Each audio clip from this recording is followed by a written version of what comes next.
that Well, all these I think mid-sized cities are experiencing. you know, a city like Rochester, which is at its foundation a wonderful place to live. You know, you wake up every day and the newspaper talks about some new homicide, some new murder. I think that impacts from an economic point of view and from a geographic kind of point of view. I think that definitely impacts the way you feel about your city, and it's not necessarily correct because there's a lot of stuff here that people really like. People move here and really like living here. I had an opportunity recently to talk with our Lieutenant Governor.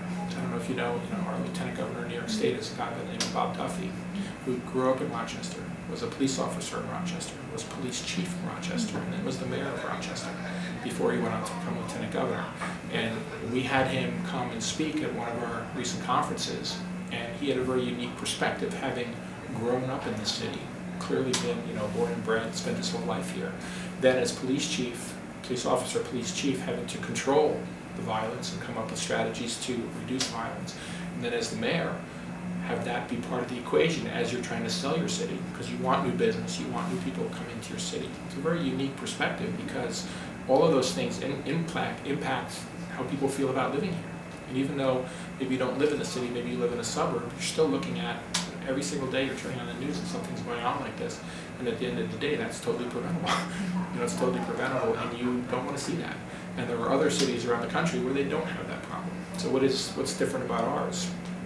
I think from that point of view, the people who see it every single day, it's easy to become discouraged. But I think because of the mindset of the people who do this kind of work, it's always on to the next one.